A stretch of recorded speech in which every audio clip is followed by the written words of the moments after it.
Which item in this picture do you think negatively affects people's health more than anything else? Alcohol? Cigarettes? The donut? Hamburger? Sure, they're all pretty bad for you, but most people know that and at least try to limit their intake somewhat to these items, even a little bit. But it's the things we don't think about that can really cause damage. Things we use every day so regularly we don't even think about how its constant use could actually be killing us. The real culprit is the chair. We were given legs for a reason. Most third world cultures don't even have chairs, and they walk an average of 10 miles a day. We in the modern world, on the other hand, spend most of our entire waking days sitting down. People go right from bed to sitting on the toilet, after which they sit at the breakfast table, then they sit in the car as they drive to work and spend the entire day sitting at a desk, only getting up to sit in the toilet and in the cafeteria. Then they sit in the car to drive and sit at the local bar for happy hour. Then when they've had enough of that, they go drive home and spend the rest of the day sitting in a comfortable chair watching TV before they crawl to bed to recover from all the physical exertion that day. And when people go out, they sit at a restaurant or a movie theater. Sitting all day is far worse for you than you might think. A 2010 American Cancer Society study following over 123,000 people from 1993 to 2016 found these alarming results. People who were inactive and sat for over 6 hours a day were 94% more likely to die during the time period studied than those who were physically active and sat less than 3 hours a day.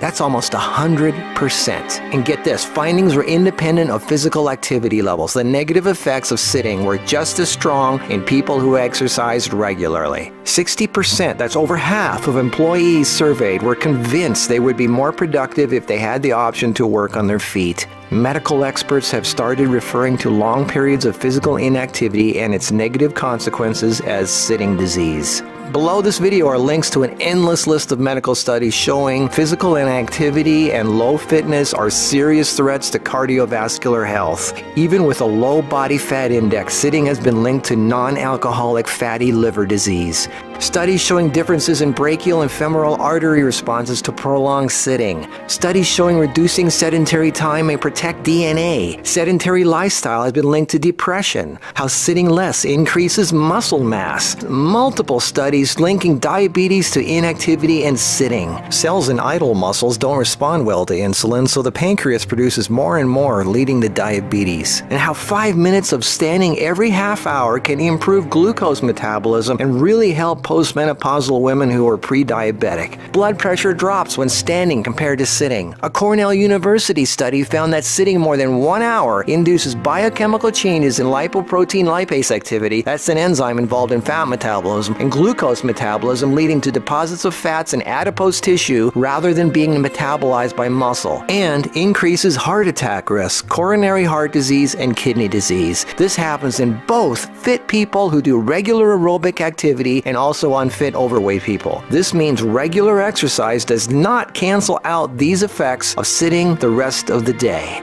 Sitting a lot is asking for trouble, no matter who you are. Another study at the University of South Carolina found that men who reported more than 23 hours a week of sedentary activity had a 64% greater risk of dying from heart disease than those who reported less than 11 hours a week. And many of these men routinely exercised. Cholesterol, blood sugar, triglycerides, diabetes, heart disease, and a number of health problems all became apparent. Studies have linked sitting to a greater risk for colon, breast, and endometrial cancers. Sitting for long periods of time can cause blood clots to form, which can travel to the brain, causing a stroke. Speaking of blood clots, lungs are twice as likely to develop pulmonary embolisms. Lack of physical activity leads to hypertension, high blood pressure, sleep apnea, snoring, compression of spinal discs, herniated lumbar discs. The Washington Post reported sitting a lot also causes leg disorders, varicose veins, swollen ankles, deep vein thrombosis, muscle degeneration, hip pain, and worst of all, a limp, sagging rear end because the glute muscles not only don't get used, circulation is cut off from the weight of the whole body pushing down on it. Medical News Today announced that our chairs are slowly but surely killing us.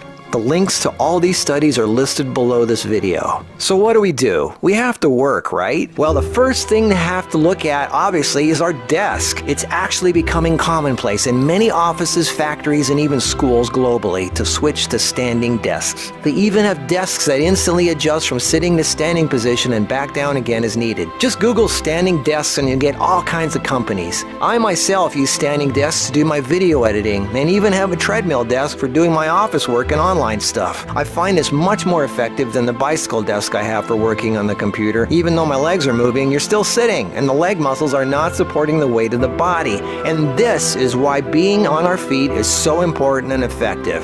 The act of standing requires all kinds of muscles to keep us from falling over. Muscles all over our body are constantly adjusting, tightening, and loosening to keep us balanced, from our feet to our legs to our torso, arms, and neck. That's thousands of muscles, big ones, little ones, constantly working to keep us from falling over. And all this work requires energy, which of course comes from our food, and fat, which doesn't get used if we sit around all day.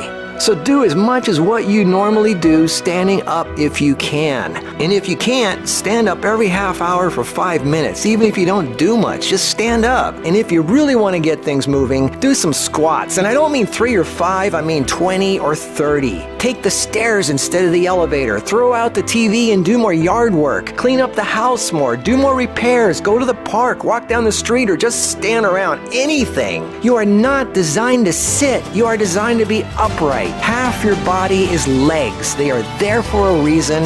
Use them. If you value your life, get off your ass.